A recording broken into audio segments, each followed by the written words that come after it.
tentara Jepang ini memutuskan memasuki rawa yang ditumbuhi bakau. Tempat habitatnya buaya air asin atau buaya muara yang terkenal ganas. Dan uniknya nih Mak, buaya muara ini dia itu bisa tidur dengan mata sebelah tertutup kayak gini nih. Dia bisa.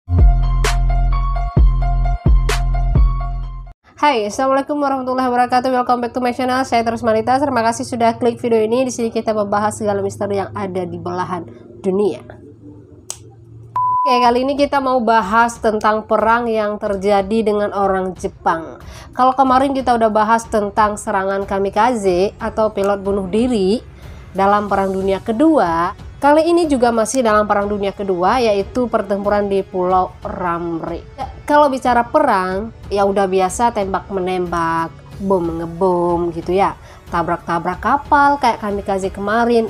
Tapi pertempuran di Pulau Ramre ini terkenal karena 1000 tentara Jepang tewas gara-gara serangan buaya. Hah? 1000 orang cuy? Apakah iya 1000 tentara Jepang yang terkenal brutal, tank-tank perang aja Mak sanggup digeprek-geprek sama mereka, tapi tewas karena serangan buaya? Dan juga seperti apa kronologi pertempuran di Pulau Ramre sehingga tentara Jepang ini bisa jadi santapan buaya. Nah, tonton sampai selesai Mak ya cerita ini, dan jangan lupa like, share, dan subscribe. Oke. Jadi Pulau Ramre ini terletak di sebelah barat negara Myanmar, tepatnya itu di lepas pantai negara bagian Rakhine. Pulau ini kira-kira seluas 1350 km dan kawasan penduduk utamanya itu adalah Ramre. Kalau jarak tempuh dari kota Yangon itu sekitar 13 jam kalau misalkan menggunakan mobil, dan sekitar 1 jam kalau misalkan pakai pesawat ke Kyaukphyu, bandar udara negara bagian Rakhine di Myanmar Barat. Pulau ini masuk dalam kategori pulau berbahaya, sangat dihindari. Jadi kalian jangan coba-coba untuk tur ke sana. Oke. Bahayanya itu bukan karena ada misteri atau mistis, tapi penghuninya itu dari kalangan predator tangguh di dunia. Saking bahayanya, pulau ini masuk dalam buku Guinness Book of Record. Apa itu? Guinness Book of Record adalah buku rujukan yang diterbitkan setiap tahun, berisi kumpulan rekor dunia yang berkaitan dengan prestasi manusia serta catatan-catatan yang ada di dunia ini dan mendapat pengakuan secara internasional. Jadi diakui secara dunia bahwa Pulau Ramre ini berbahaya, bukan hanya sebatas gosip tetangga ya. Siapa predator tangguh yang ada di pulau itu? Yap, dia adalah buaya muara atau buaya air asin. Oke, kita bahas sedikit tentang buaya muara. Jadi buaya ini bisa hidup di air asin dan juga bisa hidup di sungai. Lebih bahaya dari buaya darat. Buaya air asin merupakan jenis buaya terbesar di dunia. Panjang tubuhnya itu mencapai 7 meter dan berat itu mencapai 1000 kg. 1000 berapa? 1 ton. Dan buaya ini bisa dibilang mampu memakan semua jenis hewan. Karena ukurannya yang sangat besar ya, harimau kalah, singa kalah. Buaya air asin ini juga memiliki umur panjang Mak, bisa sampai 70 tahun. Nah, di Pulau Ramre ini, buaya air asin ini tinggal di hutan-hutan bakau atau mangrove. Julukan Pulau Ramre sebagai pulau paling berbahaya di dunia dimulai ketika Perang Dunia Kedua. Jadi pada tahun 1942, ya sebelum Indonesia merdeka, Pulau Ramre di Myanmar ini dikuasai oleh Jepang setelah berhasil melakukan invasi di Myanmar. Sebelumnya kawasan itu sudah dikuasai oleh tentara-tentara Inggris, tetapi berhasil terusir oleh Jepang karena pengaruh Jepang kepada orang-orang Burma waktu itu sangat kuat. Jepang berhasil membuat orang-orang Burma waktu itu percaya bahwa Jepang ini lebih baik dari Inggris. Jepang akan membuat Burma itu merdeka. Tapi selama 3 tahun di sana, orang-orang Burma ini merasa Jepang ini menjadikan Burma itu sebagai negara boneka. Dan akhirnya Burma meminta bantuan Inggris dan sekutu untuk mengusir Jepang. Begitulah kira-kira garis besarnya. Nah, di sekitar Januari tahun 1942 itu, sekutu berusaha mengambil kembali Pulau Ramre dari tangan tentara Jepang yang pada saat itu dipertahankan oleh infanteri ke-121 dan bagian dari divisi ke-54 Jepang. Kenapa pulau ini menjadi rebutan? Ya karena lokasi pulau ini itu sangat strategis. Jadi Inggris berencana membangun pangkalan udara di Pulau Ramre.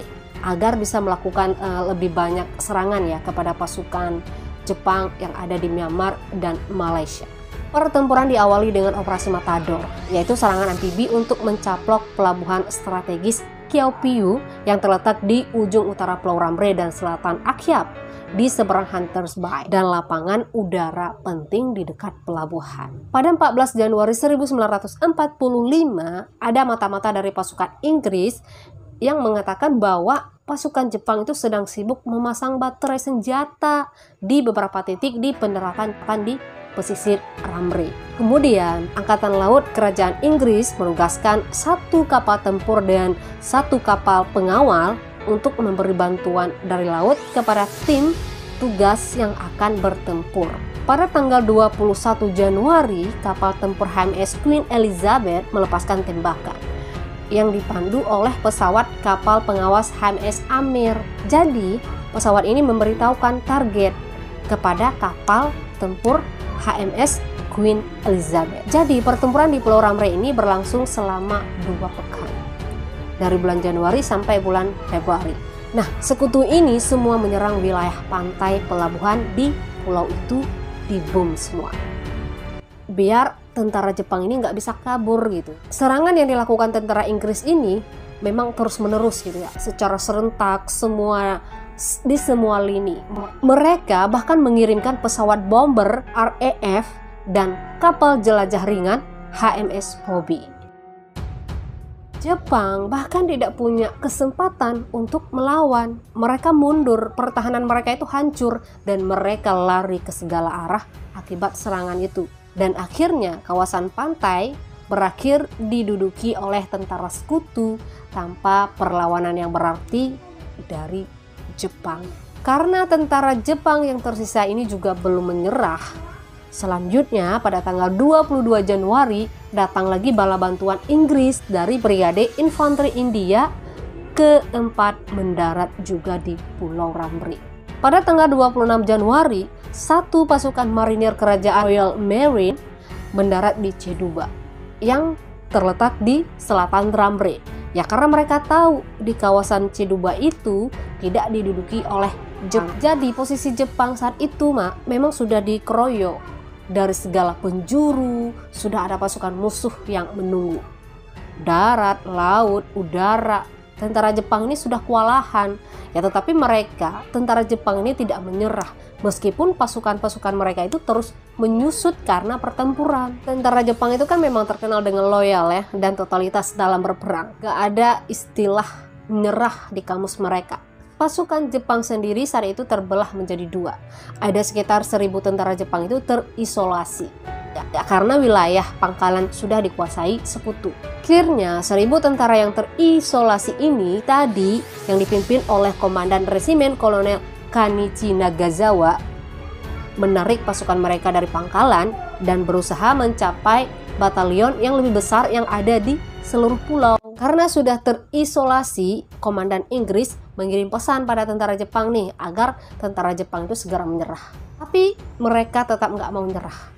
Tentara Jepang ini memutuskan memasuki rawa yang ditumbuhi bakau sejauh 16 km. Ya mereka nggak tahu rawa itu tempat habitatnya buaya air asin atau buaya muara yang terkenal ganas, yang secara ukuran aja nih buaya itu lebih besar dari ukuran manusia. Aduh, ini namanya keluar dari mulut harimau masuk mulut singa. Pilihannya nggak ada yang enak. Kalau nyerah nggak ada yang jamin nggak bakal disiksa. Ya udah deh, sekalian aja mati di mulut buaya kali ya. Dan uniknya nih buaya muara ini dia itu bisa tidur dengan mata sebelah tertutup kayak gini nih. Dia bisa tidur kayak gini nih.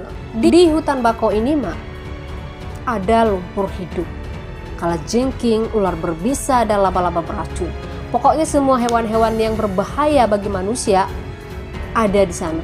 Ya belum lagi adanya penyakit tropis. Para tentara ini tadi fisiknya kan memang udah lemah.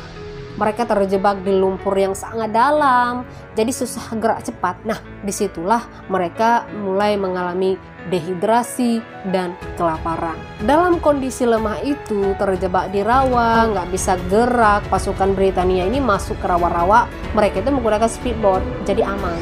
Mereka masih nih meminta Jepang menyerah, tapi tetap nggak ada yang mau menyerah. Udah, akhirnya mereka nonton aja sambil nunggu siapa yang kelihatan keluar atau mencoba kabur langsung ditembak. Jadi banyak tentara Jepang yang terluka dan mati di dalam rawa itu. Yang kena tembakan itu berdarah gitu ya, jadi bau anyir. Ya otomatis bau itu kecium sama buaya. Aduh, enak nih makan-makan. Pada malam hari tanggal 19 Februari 1945, ada suara tembakan yang membabi buta, nggak terarah gitu ya, dari tentara Jepang. Suara jeritan, tentara yang terluka. Nah, tentara Inggris tadi yang menunggu di kapal motornya juga heran, kenapa? Tapi mendengar suara tembakan, pasti tentara Jepang sedang mengalami hal yang mengerikan di dalam hutan. Dan benar saja, Mak, dari sekitar 1000 tentara Jepang yang masuk ke hutan itu, hanya 20 orang yang ditemukan hidup-hidup, dan itu pun penuh luka. Jadi berdasarkan cerita tentara Jepang yang selamat ini, katanya pada malam gelap gulita itu, mereka itu hanya mendengar suara buaya mengendap-endap. Gitu ya. Terus suara pukulan di air. Boom gitu ya, karena kan gelap gak kelihatan ya, mereka asal nembak aja. Terus sisa-sisa tubuh mereka yang gak habis dimakan sama buaya tadi dimakan sama burung nasar pada pagi harinya. Itu ceritanya. Semua cerita tentang pertempuran itu terdokumentasi dengan baik. Bahkan cerita itu ditulis oleh seorang ahli biologi yang ikut dalam pertempuran itu yang bernama Bruce Stanley Wright, yang mengklaim bahwa tentara Jepang itu dibantai oleh buaya air asin. Jika klaim si Bruce ini benar, serangan buaya Ramre dalam pertempuran saat itu adalah serangan yang terburuk sepanjang sejarah yang dilakukan oleh buaya terhadap manusia. Namun masih ada sengketa soal jumlah korban. Versi lain menyebutkan bahwa ada sekitar 400 orang berhasil kabur dari rawa-rawa itu.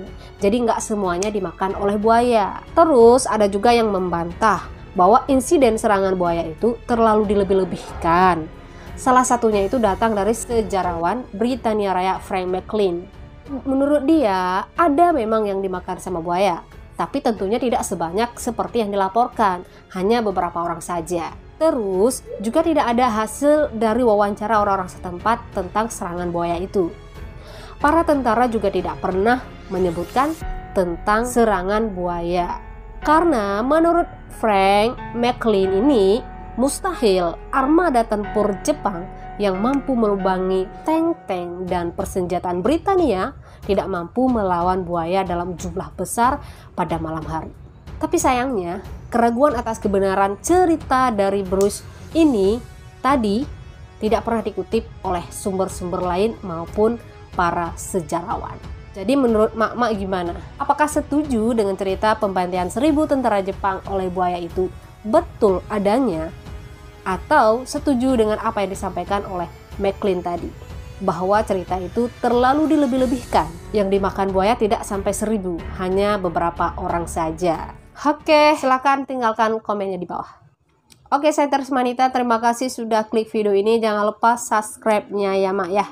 Sampai jumpa di video-video selanjutnya. Wassalamualaikum warahmatullahi wabarakatuh.